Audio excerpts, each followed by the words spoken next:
Hi everyone, this is Micaiah Costin with the Athlete section. Today we have a special guest who plays basketball for Whitman College in Washington, and I'll let him introduce himself. Hi, I'm Ryan Razi. I'm currently a sophomore at Whitman College up in Walla Walla, Washington. I'm native to Redwood City, California, which is about 20 minutes away from San Francisco. Nice, nice. You took the words right out of my mouth. I was going to say the next thing. Perfect. Well, I guess we can go ahead and get into our conversation. So, first of all, how are you today? I know you just said that you just came home for things. Well, by the time this comes out, it will be shortly after Christmas. But right now, in this day and time, it is the week of Thanksgiving. So, what are some things you're doing to kind of prepare for that? Or what traditions do you guys usually have for Thanksgiving? Yeah, so I just got home yesterday. We actually had a tournament in Santa Cruz, which is about 30 minutes away from here. So just drove back home from that. And some traditions I have from Thanksgiving. I'm Iranian, so we have a lot of like Iranian dishes for Thanksgiving. Just family, just spending time with family and just enjoying that, enjoying the time we got. Because for basketball, we don't get a long break at all. Yeah. So we need to be back like immediately after Thanksgiving to start practicing. So just the time we have is nice to spend with family. Yeah, I agree. And what are just some of your favorite Armenian dishes? Some of my favorite Iranian dishes is definitely kebab. This also this like stew called gorma sabzi. Those are definitely my favorite. Nice. That's pretty cool. Do you cook as well, or do you help cook during the holidays? I try to help my best, but not the best cook, so definitely leave it to parents and grandparents. I feel that. You can't go wrong with that. Yeah, I like trying to dip my toe in the kitchen and do a little bit. Like, I say I can cook as long as I follow a recipe, but a yeah, lot of times I get creative and do my own little thing, and they're like, okay, that's when we draw the line. yeah, definitely the same here. But that's pretty nice. I know you're excited. And like you said, basketball. And I guess like with any sport, like my brother is an athlete at school as well, and they don't give him a lot of time before he has to come home and make sure he goes back for practice and get ready for the season and everything. So it's nice when you have times like this to kind of just sit back and chill at your house, not have any worries before getting back into the hustle and bustle of things. So I know you're Yeah, related. yeah, it's definitely much needed. I agree. So let's talk about your beginning of basketball. What got you into the sport? So I've been playing sports pretty much all my life. Definitely switched to different sports, baseball, swimming, football, but something about basketball just really hit home with me. Like it hit a special place in my heart. And I know I started playing competitive basketball pretty late in my life. Compared to other people, I would say when I was around 13, I started playing competitive basketball like AAU, started playing for my middle school team. Wasn't the best, but I was always bigger than other kids. Going into high school, I was actually my freshman year, I was on the freshman team. I wasn't good or anything. Didn't have college basketball in my mind. And they actually had me at center. And I'm currently 5'11", and I was probably like 5'9", 5'10" then. And so it was just terrible for my development. I'm supposed to be a guard, so didn't have any guard skills then. So then going into high school, I battled through a lot of injuries. I tore both the ligaments in my both my ankles my sophomore year, JV. So it's then I just like really didn't know if I want to play basketball or not, but I don't know, like just something came to me and told me like I really love the sport and I want to play eventually in college, and I just stuck through it and grinded it out. I just like remember all the days that I wanted to quit. I wasn't good. I was There's so many times where people just tell me like this is not for me, and just something for the love of the game that kept me in it, and I just worked hard all my life to get to where I am. So yeah, that's kind of the story of how basketball came to me. Yeah, and here you are. So there we go. It Yeah. worked out nice. It's wow. I love seeing motivational stories like that, especially people. I guess you can consider yourself like an underdog in it, where you were good, but you felt like, sometimes I'm not enough. And then, like you said, people were giving naysayers were giving you this negative feedback, or you had, or even like the injuries that you battle with. You was trying to see like, is this a sign telling me to just stop, or should I keep persevering on? And then just seeing how that translates to where you are now, it's like, okay, well, you went through all of that for a bigger purpose. So it makes it all worth it in the end. Yeah, definitely. What were some things that helped you persevere and block out like naysayers, block out like the challenges and struggles that you had to deal with, to kind of push you to go further? Because I know when it comes to things like that, and really any decision we make, it's all in the mind, it's all mental. So, what are some things that you had to do in order to keep your mentality straight and persevere on?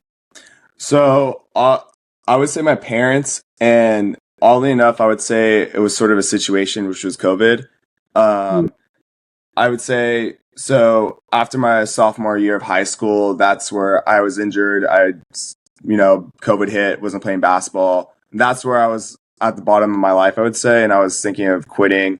Um, my grandpa just died. I was really close with him, and it was pretty hard on me. So honestly, basketball was just there for me at that time because there was nothing else, and it hit a switch. My parents just told me they're immigrants. They came into this country with nothing, so they really just like motivated me to go after what you love. And so that kind of just really inspired me to just work hard all of COVID. I would get up pretty much every day, 5 a.m. to work out. I'd work out 3 to 4 times a day, for like 5, 6 months straight. And it just took my skill to a whole nother level. And after COVID, I just saw that people who I wasn't better than, I just completely skyrocketed and came out a new player. So that whole situation definitely built who I am today. And if I didn't have COVID, I definitely would have not been where I'm at right now. Wow. That just kind of goes to show that it's all about your perspective on things. Like, COVID was terrible as far as like, yeah, people were dying and there's a lot of sickness going on, a lot of unknown factors. But in some ways, it gave people, even me, a chance to kind of redo life or just kind of take a break and step back and see what I need to change or what I need to grow in, while I have this, I guess, sort of break, before going back to the real world. We're going back to your regularly scheduled program. So that's good. That was kind of like a beneficial factor for you to kind of like assess where you were and where you wanted to be after COVID was kind of over, and led you to where you are now. So, Yep. you mentioned your family a lot, which is amazing. So I can tell you're very close with them and you respect and look up to them a lot. Tell me a little bit about your upbringing, in California, or just even before then, like how you were raised and everything. Yeah. So I've always been super close to my family. They've all lived near me. My grandparents, every week they would come over. I grew up a lot with my grandparents. Like when my parents were working, they would leave me with them when I was younger. They live in the city, so San Francisco. So I'd spend a lot of time with them. They'd take me out. So just seeing that diversity and being out in the city is very, I would say it's very insightful, and it gives you a really good world perspective to someone that's really young. So just not just only just being around family growing up was pretty big. I would just always have cousins, uncles, everyone around me. It's a Persian thing. Like we pretty much spend every week together. And yeah, so it's really nice to have family around, and I'm really thankful for that. Yeah, it's definitely really nice to have that community and support system, especially when you're going through things or have just ups and downs in life. It's nice to have that community to fall back on and just know that you can always rely on them at any moment in time. So that is really Yeah. nice. So, how was it transitioning from California to Washington? Was that a pretty big jump, or what are some challenges or obstacles you had to overcome when making that transition to It college in was general? it was really tough. I Mm. think the biggest thing is before I went from high school to college, I did a post grad year, down in Irvine. So just living on my own there with no family, that helped a lot, being able to just move from home to college, because that experience, I was really on my own. I was living in a house by myself. with a bunch of teammates that I never knew. And that's like really getting thrown out to the real world. So coming to college, it was definitely easier because it's more, like handheld environment in some sense. But the town I'm in Washington is super small. It's like 35,000 people. It's really like rural, all the way on the eastern side of Washington. So it gets it's really a big difference from where I am. I'm used to big city life, big population, and school population's super small. It's 1,500 total students. So sometimes it really just feels like it's just basketball there. Like there's no really life outside. So that is a big tough, but I eventually just adjusted. It's nice having great teammates that I'm pretty close with. They make it a lot easier there. So definitely a big change. Yeah. Yeah, I can see that. Wow. But that's good you're adjusting well and kind of had like like you said, post grad year to kind of get adjusted and kind of get to learn how to live on your own before like going into that college life. So now it's like, okay, yeah, this is cool. Yeah. So that's good. Tell me about your recruitment process to Whitman. How did that go for you? Yeah, so out of high school, I had 0 offers. It was either junior college or just quit basketball. I actually even enrolled in just normal school. And then last second, I was just like, I need to finish this out. I can't. My story doesn't end here. So I went to post grad down in Irvine, California. The program's called Future College Prep, and starting off, I actually didn't play at all. I was in the bottom of the rotation, and I would get minutes here and there, and I really had to learn how to make the most out of my opportunities. It was a grind. It was a fight for sure. You literally wouldn't know if you would play, and we had an 80-game season, so it was just unreal. And so going midway through the season, I started actually finding my role and started getting more minutes and getting into rotation. And I started performing a lot better. And so the recruiting started coming in. And all of a sudden, I tore my PCL, and I was out for 4 months. And it was just devastating. I just didn't know what would happen with my future. But one thing I did was, with the film I had, I constantly just emailed schools all over the country, trying to like get an opportunity. Every day I would send around like 100 to 200 emails. It was just for hours I would send it. And eventually Whitman came around, and they saw my film and they really liked my highlights, and they had a player actually decommit. So I tore my PCL January 2022 or 23, and my recruiting from Whitman started in May. So they had a last player in their spot decommit, and so a spot opened up, and it was perfect because the way I played was exactly what they were looking for. So they started recruiting me from there, and it was just a perfect match with how the program is, and they had me come for a visit. Coaches, I really liked the coaches. They really liked me, and I just committed there, and I'm so happy that this opportunity came in. It was literally on the last leg. I had nowhere else, and I was so happy that Whitman came around.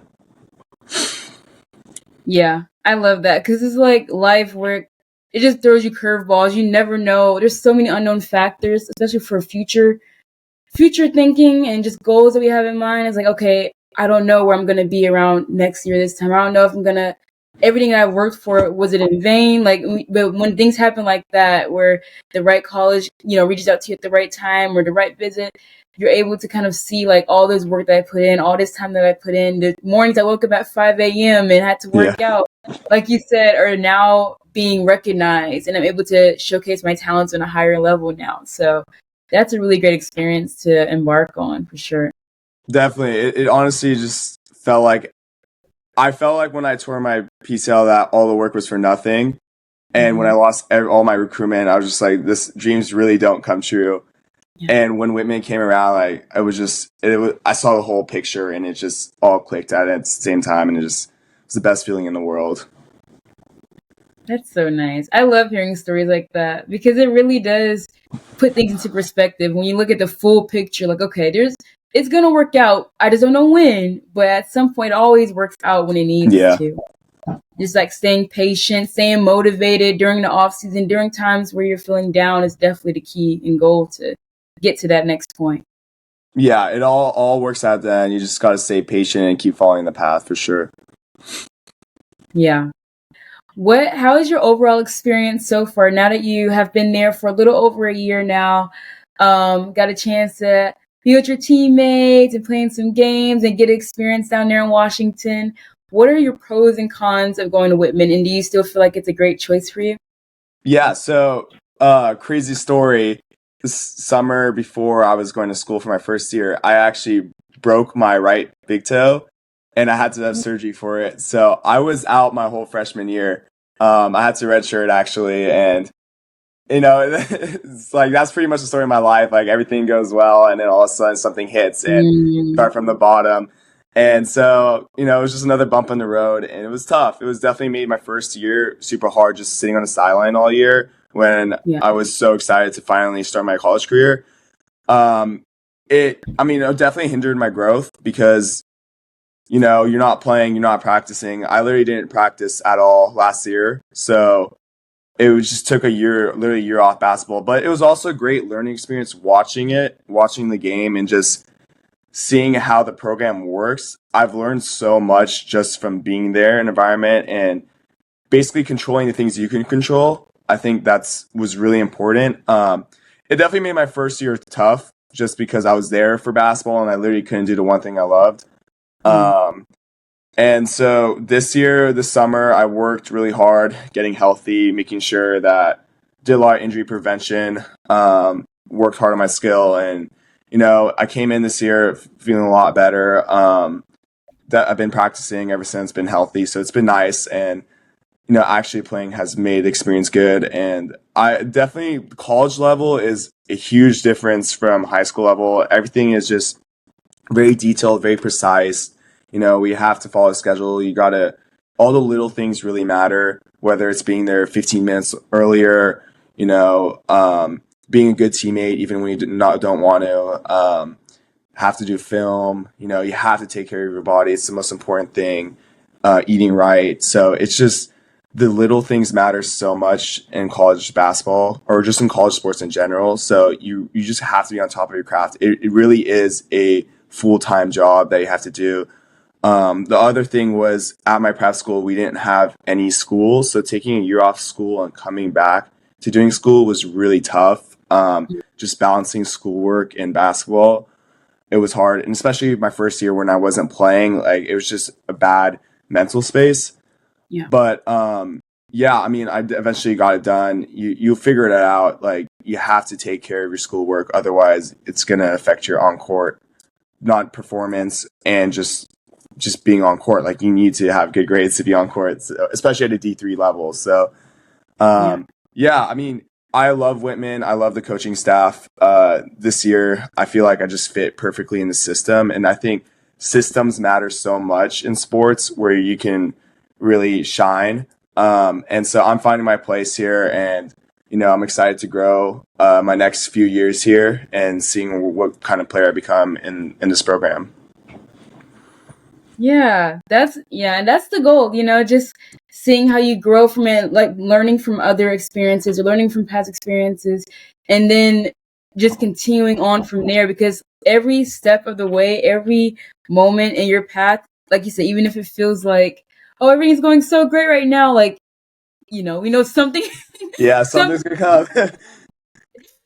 whether good or bad, something always happens to either hinder our growth a little bit and teach us a lesson, or continue to let us keep going on. So it's like just kind of learning what to do with it. Like, what do they say? Like you get lemons, you make lemonade, kind of learning what you do, what to do with those obstacles that you have that might stop you for a minute, but not forever. So yeah, that's nice that you're able to still keep going on. And I know it's hard during like the red shirt season, just watching your teammates play and just knowing like, dang, this is what I came here for. This is supposed to be my dream right here. Like, what's gonna happen? But staying faithful and just doing what you love and keeping that love there and that passion there, for sure is one of the key essential things to keep growing strong and getting ready for that next season. And here we are. Yeah. what are some misconceptions about Division III athletics that you think are out there, and what are some things that you want to debunk? Definitely, I would say Division III players are not good because there's some hoopers on the Division III level. Like, there's a lot of guys for sure, I would say, that could play in a higher level, but it's whether they just want to go to a better academic school or like they don't see basketball as a career outside of college and they just want to, have their 4 years here where they can just go kill. We have a lot of guys on our team that are just really talented players. And whether something on their road didn't go well and they ended up here, or, it's just that this is where they just ended up. Like, that's just where life's taken them. They can hoop and they'll for sure make a career after college for sure. And that's the one thing I want to definitely say. There's hoopers at every level of basketball, whether it's D1, D2, D3. Another thing I would say is really the difference between each level that I've noticed, because I've been around D1 guys, D2 guys. I feel like in terms of guard skill level, a lot of it is the same in each level. The really big difference is just athleticism and size. Like the bigs get different. Like D3, you don't really see a lot of 7-footers. Well, it would be pretty rare if you do. Most of your bigs are around like 6'6" to 6'8". And then when you go higher each level, each big gets a little bigger. And yeah, that's pretty much the only thing I would say about D3. The other thing is you D3 players, they have, I would say, a real love and passion for whatever sport they're playing because they don't have scholarships. We're literally paying to go to school, so you must really love the sport you're playing if you're paying to go to school for it. Obviously we have academic money, but you're not going to get a full scholarship off that or tuition fully covered over that. So it just really shows how much each player loves the sport. And I know, like, I can speak for me and my teammates that we work so hard each and every day. It's not like we're just coming in, like we're just, messing around and here to have just fun. Like, we take this really seriously, and it's really a real passion for the game at the D3 level. Yeah, agreed. I also hear that misconception a lot, like, oh, they're just D3 or they're just JUCO, but it's like, no, there's a lot of people who come out of, these schools, like Steph Curry. He went to, what college was it? Davidson. And people were like, what school is that? And here he is, balling out. You just never know what talent you have in different levels and how they can really shine once they get to that high level. So, yeah, that's very much a misconception, and I'm glad you debunked it. What are some, well, I want to talk about your future goals, but first, what are some ways that the Whitman College program and the sport of basketball in general has kind of created you to be who you are now and cultivated your interest in just who you are?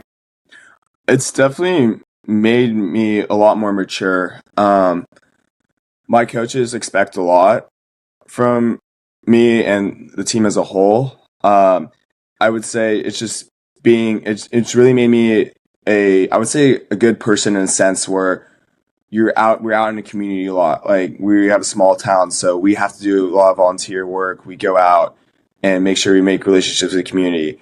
And they expect us to be good teammates. They expect us to just come in, whether you have a bad day outside of sports in your life, to come in every day with a smile and ready to work. And it really shows that outside of basketball, if you're working a corporate job, like, you need to separate your life and your work.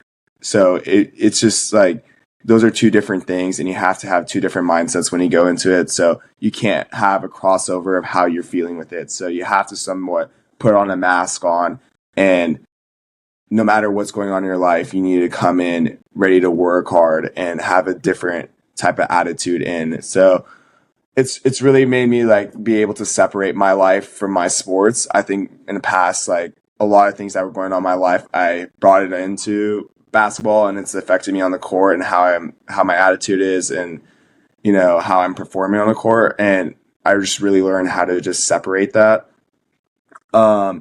you also need to learn things move fast. So the season goes by fast. You can't be hung up things that happen. So you need to be able to move on really quick. And that's something I learned. Like, you can't hold on to past mistakes. You need to be able to have this. We preach this thing a lot. It's called next play speed. So whether you make a good or a bad play on the court or just in general in anything, you need to be able to move quickly into the next play. So that can also just relate into life in general. So when you do something, you make a mistake in life, you need, how quickly can you just forget it, learn from it, and move on? So those are just concepts, I would say, that's really just made me a person and helped me mature in life.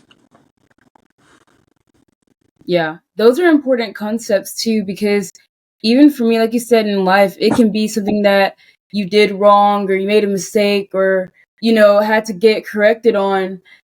And it's like, it can bother you for a minute because it's like, it's human. We're not going to want to do something wrong. We want to, be right all the time. We want everything to be just great, but that's not the way life is. And so it's like, how long will you be able to stay in that feeling defeated mentality or feeling like, oh man, I just suck mentality, and learn from it, like you said, learn and grow. So what are some, because you also mentioned like how things on the outside of, basketball can also affect you, and it just really depends on how long you're going to be hung up over it before you go ahead and move on, so it won't affect you, on the court and in your studies or just in life in general.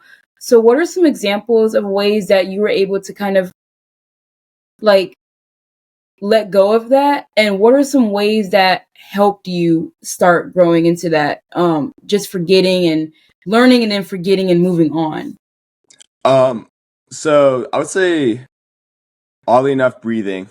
Breathing is a really important tool where you can clear your mind and move on. So a lot of pre practices, I do a lot of like breathing exercises where I close my eyes and just get in the right mindset. So that kind of just disconnects me from uh, school. Like, if I'm coming straight from a class, it's disconnect me from what I just happened in class and get me in the right mindset for getting in practice and ready to learn and engage. Because we have film immediately after our first thing before practice, and so you need to be really engaged in that. You can't be distracted, because if you're distracted or you're not paying attention, you're going to be lost all practice. So it's really important to be engaged immediately as soon as you step in practice. Um, Besides breathing, I do a lot of journaling, just reflecting on my day, writing goals down, whether I accomplish it. And honestly, that does help a lot. When you save your reflecting till after today, it helps you not reflect throughout the day. So I'm not reflecting on something that happened earlier during practice, or I'm not in class reflecting on the previous practice the day before. So I'm doing all my reflecting at a certain time in the day, and that just helps me have a clear mind when I'm in school class or if I'm on the court. That's a good point, to kind of save it, like schedule out a time to reflect it so you're not going through the day just with it in the back of your mind, because that can really affect you. So just scheduling a time or having a time set aside for, okay, I'm gonna think about it at this time, but right now I'm shutting it off right now. I think that's a good way to look into it. So I definitely need to start implementing that. Yeah. Like that. That's a good point. So we're almost close to time, which is crazy because it doesn't feel like it never feels like it. But it's been a great conversation so far, so I've been enjoying it. Thank you. I've been enjoying it too. It's been great. So, what are your goals for basketball? You obviously love the sport, and you even said that in the past, I feel like that was all you had, and it's just something you want to continue doing. You persevered through and or continue to grow in. What are some goals that you want to see through basketball, and how do you plan to get to those goals? I just want to play basketball until the wheels fall off. Like, I just want to keep riding it. I love it so much. It's honestly the biggest love of my life. So, I definitely want to play pro after college, wherever that is, wherever it takes me. I will be happy with that. It doesn't matter what country, what level. I just want to keep playing. So, Right now, in terms of college, I'm not playing at all really right now. Because technically it's my first actual basketball year, Right. playing. So, I'm just staying patient in a moment, accepting where I am. That's a big thing. Just staying and working hard. And, I know like coming up next few years, like it's going to be eventually my time to shine. So, just trying to get better each and every day and staying in the present. I think that's the biggest thing.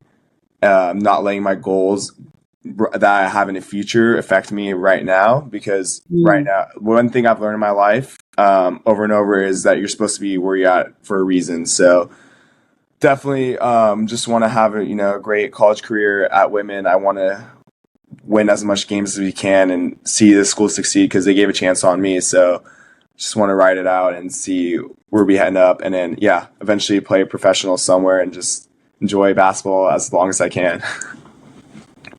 You made some really great points. I love how you said that you're going to make sure your goals in the future doesn't affect who you or how you are right now, where you are right now. Because that's so easy to do. You have all these goals and plans in mind, and then when they don't work out, or when I guess your steps leading to that goal doesn't work out, it kind of affects you, affects your mentality, affects your life at that moment where you're not able to see the present or the blessing in the present or where you are and like how fruitful you can be right now. And so just kind of keeping that in mind definitely is something essential to have, and very key as you're going through your years, because like you said, they gave you a chance. You want to be able to experience and enjoy that opportunity that you have right now before you get towards those goals and plans that you have for your future, and it just may work out in an even better way that you can even imagine right now. So that's a good point that you made. Yeah, and I also want to just add to that, like it's so easy to compare yourself to other people when you're Mm. not doing well or not where you want to be at, I would say. So just don't compare yourself to other people, because everyone has their own journey in life, and someone might be succeeding or where you want to be at right now, but it doesn't mean later down the road you're going to be there, because you're going to have to go through your own journey and your own bumps and paths to get to where you need to be. So yeah, I would just say that. That's so true. That's a daily reminder for me. I Yeah. feel like, um, and even when I feel like I got it, like I understand that, it's like something still comes up, and I'm like, but I could be there. But it's like, no, you're where you are right now for a reason. There's something you're probably supposed to learn in this season, in order to grow and be the person you're going to, grow up to be, in that other season. So it's like, like you said, everybody has their own path. Everybody has their own race to run. You can't get distracted by turning to them to see where they are. Yeah. Um, it's one thing to look up and be inspired by someone, but it's another thing to kind of compare yourself and be like, I should be there. It shouldn't be the case. When you have your own journey, your own set of plans and things designated for you. So that's a nice Yeah. point. I'm glad you did that. Easier said than done though. So, Oh yeah.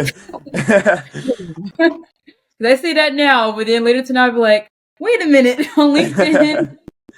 I literally have been going, I feel like that's a daily reminder for me. This whole year I've been learning that and still continuing to learn that. There's a lot of a lot of goals that I had after graduating college that I wanted to do like right away, and I planned to do and worked hard to Mhm. do, and it didn't go the way I wanted it to. But there have been things that have gone my way that I wouldn't have been able to do if those plans worked out. So it just shows you that like it's just life for you. You never Exactly. Yeah. know what's gonna happen, but you just have to know what to do with it when you're given those opportunities or those seasons of life where you're supposed to learn and grow. Exactly. So we're down to the last question now. I ask every athlete this. We kind of talked about this a little bit. You touched on a lot of points, a lot of great advice and tips. But if you can give one key piece of advice to an athlete who's been going through or is going to go through what you've been through to your journey, what would it be? Just if you really love the sport that you're playing, it doesn't matter what happens, what other people say, just stay with it. Do what you love, honestly, at the end of the day, because you only have one life. And, it might sound cliche and corny, but it's really true. If you like experience any bumps on the road, just it's a learning lesson. There's a brighter side always. I've experienced it throughout my life over and over again, where I thought I'd be done, where I thought, I should honestly just call it quits. Like, I don't have the ideal basketball build. I'm 5'11". I'm not super athletic at all, but I worked hard, to get where I'm at. And, you really can truly just, if you work hard, each and every day, you can achieve what you want. And if you put your mind into it, you really can achieve what you want. So I would just say, just honestly follow what you love and just work hard at it each and every day, despite the results. Yeah, I agree with that. I like that. Well, thank you so much, Ryan, for coming on here. It's been a really great conversation. Thank you so much. Yeah, it's been great. Cheers. I've learned a lot, and I'm pretty sure our listeners have learned a lot. I'm taking notes for sure. Great points you've made that I've been able to apply to my life, or will continue to apply to my life as well. So thank you so much for that. Yeah, of course. This has been great. Yeah. Where can people find you on social media? Yeah, so my Instagram is Razi_, same as TikTok, Twitter, all that. So yeah, go ahead, follow me. If you guys have any questions or just want any advice, just reach out. I'm always available to talk. Yes, I love that. I literally reached out to him via TikTok. Yeah, it's been great, and you've been very responsive. So it's nice to have you on here and just hear what you have to say. But yeah, so follow him on his social media. Follow the athlete section on Instagram and TikTok as well. We have new episodes every Wednesday and Friday, and we'll be hearing your episode very soon. So thank you. Thank you. Have a great Thanksgiving. You too. Thank you.